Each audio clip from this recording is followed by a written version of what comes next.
بسم اللہ الرحمن الرحیم۔ السلام علیکم اسٹوڈنٹس، ہوپ سو آپ سب لوگ خیریت سے ہوں گے۔ ہم نے ایک ٹاپک سٹارٹ کیا ہوا تھا جو کہ تھا صوبہ سندھ کی ذیلی ثقافت، تو ہم نے اس کی کچھ ہیڈنگز پڑھ لی تھیں اور تقریباً ہمارے پاس 4 ہیڈنگ باقی ہیں اور وہ انشاءاللہ آج ہم ڈسکس کریں گے۔ اس کے بعد یہ والا جو ہمارا کویسچن ہے وہ آج کمپلیٹ ہو جائے گا۔ تو سب سے پہلے دیکھیں جی، ہمارے پاس ہے صوبہ سندھ کی ذیلی ثقافت میں ہیڈنگ ہم پڑھیں ہیں 7th ہیڈنگ ہے، میرے پاس پیج نمبر 64 ہے۔ دیکھیں جی، زراعت۔ زیادہ تر مالکان اراضی اس صوبے میں تھے جن کے پاس 6,94,722 کھیت تھے، ٹھیک ہو گیا۔ اور اس کے بعد وہ کہتے ہیں 4,83,000 مزارع اور 1,50,000 مالکان اراضی ہیں۔ یہ تھوڑے بہت انہوں نے فگرز دیے ہیں جو آپ لوگوں نے یاد رکھنے ہیں۔ اس کے بعد جی، زبان۔ سندھی زبان کافی ترقی یافتہ ہے، یہ عربی رسم الخط میں لکھی جاتی ہے۔ اس میں ادبی سرمایہ موجود ہے جس میں شاہ عبداللطیف بھٹائی، سچل سرمست اور دوسرے بڑے شاعر اور نثر نگار شامل ہیں۔ اسے اردو کے ساتھ سندھ کی سرکاری زبان کا درجہ حاصل ہے۔ سندھی زبان عام بولی جاتی ہے جبکہ تعلیم یافتہ افراد اردو بھی بولتے ہیں۔ خاص طور پر کراچی میں اردو اکثریت کی زبان ہے۔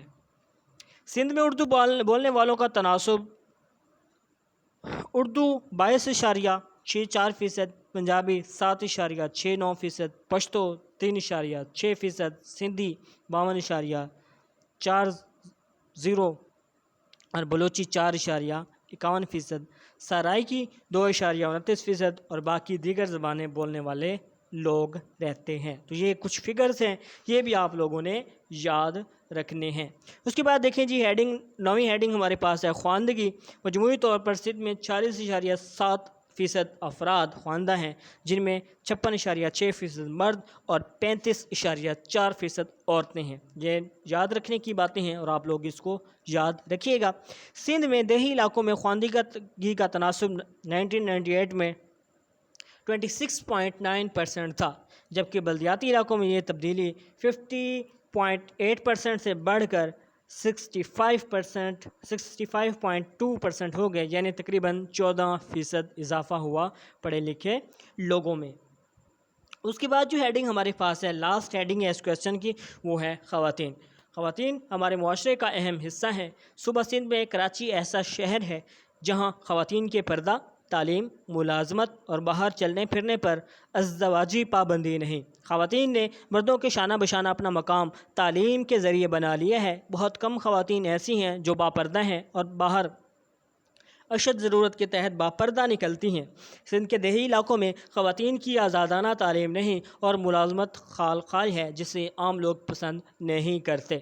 دیہی علاقوں میں رسمی و باضابطہ پردہ نہیں پایا جاتا کیونکہ خواتین اپنے مردوں کے ساتھ ساتھ کام کرتی ہیں، ٹھیک ہے، کیونکہ وہ کھیتوں میں کام کر رہی ہوتی ہیں اپنے مرد حضرات کے ساتھ، ٹھیک ہے، تو جس کی وجہ سے پردے کا نظام نہیں پایا جاتا۔ تو یہ لاسٹ ہیڈنگ تھی، ہم نے سٹارٹ کیا تھا صوبہ سندھ کی ذیلی ثقافت، تو یہ آج ہم نے صوبہ سندھ کو بھی کور کر لیا، یہ ختم ہو چکا۔ اس میں ہم نے مذہب پڑھا، تاریخی اہمیت پڑھی تھی، محمد بن قاسم کا تذکرہ کیا ہم نے، اور اس کے بعد ہم نے پیری مریدی کے بارے میں بھی پڑھا تھا، رومانی داستانیں پڑھیں۔ سندھ کی رومانوی داستانوں میں سسی پنو، مومل رانو، لیلا چیسر اور عمر ماروی شامل ہیں، جبکہ دینی شخصیات کا تذکرہ بھی ہم نے کیا جس میں شاہ عبداللطیف بھٹائی، سچل سرمست اور لال شہباز قلندر شامل ہیں۔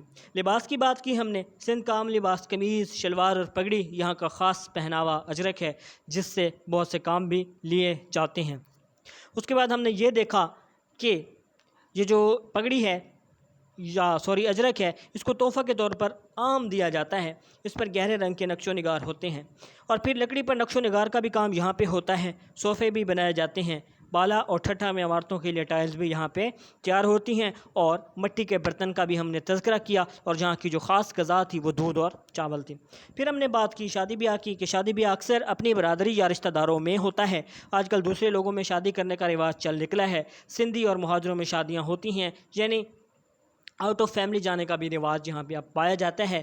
پھر آج ہم نے جو سٹارٹ کیا تھا وہ زراعت تھا، ہم نے اس میں کچھ فگرز پڑھے کہ کتنے اراضی مالکان ہیں، تو یہ آپ لوگوں نے یاد رکھنی ہے۔ زبان پڑھی ہم نے، اور پھر ہم نے یہ بھی پڑھا کہ اردو کے ساتھ ساتھ سندھی کو بھی سرکاری زبان کا وہاں پہ درجہ حاصل ہے، ٹھیک ہو گیا۔ پھر تعلیم یافتہ افراد کے بارے میں ہم نے پڑھا، اور اردو کا تناسب دیکھا کہ اردو کتنے بولنے والے ہیں، پشتو کتنے بولنے والے لوگ ہیں، سندھی کتنے فیصد لوگ بولتے ہیں، بلوچی، سرائکی، ٹھیک ہے۔ اور پھر ہم نے دیکھا خواندگی کے بارے میں کہ مجموعی طور پر سندھ میں 40.7% افراد کیا ہیں، خواندہ ہیں، یعنی کہ پڑھے لکھے ہیں۔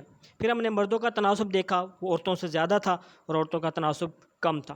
پھر ہم نے آخری ہیڈنگ آج کی دیکھی خواتین کے بارے میں، اور ہم نے اس میں دیکھا کہ وہ اپنے مردوں کے ساتھ شانہ بشانہ کام کر رہی ہیں، پردے کا رواج نہیں ہے، لیکن کچھ علاقے ایسے ہیں جہاں پہ پردے کا رواج ہے اور خواتین اشد ضرورت کی صورت میں بھی باپردہ ہو کر باہر نکلتی ہیں۔ تو ہوپ سو بچوں یہ آپ کو کلیئر ہوگا، یہ بڑا اہم ایک کویسچن ہے، آپ لوگوں نے اس کو کلیئر کرنا ہے۔ اور لاسٹ جو ہم نے اس سے پہلے جو پڑھی تھی تہذیب وہ صوبہ پنجاب کی تھی، تو آپ لوگوں نے ان میں فرق کرنا ہے، آپ کو ہر صوبے کی تہذیب اس میں جو ذیلی ثقافتیں پائی جاتی ہیں اس کا پتہ ہونا چاہیے، تاکہ اگر لانگ کویسچن آتا بھی ہے تو آپ ڈیفرینشیٹ کر سکیں، آپ فرق کر سکیں، آپ مکس اپ نہ کر دیں ساری چیزوں کو۔ تو نیکسٹ جو ہم نے لیکچر اپنا شروع کرنا ہے ٹاپک، وہ ہمارا ہے صوبہ خیبر پختونخوا کی ذیلی ثقافت۔ اس میں بھی ہم اس کی تاریخی اہمیت، مذہب، زبان، زراعت، یہ ساری چیزیں ہیڈنگ تقریباً سیم ہی ہوگی، فرق اس میں ہوگا ریشو کا، پرسنٹیج کا فرق ہوگا، تو وہ انشاءاللہ ہم اپنے کل والے لیکچر میں سٹارٹ کریں گے۔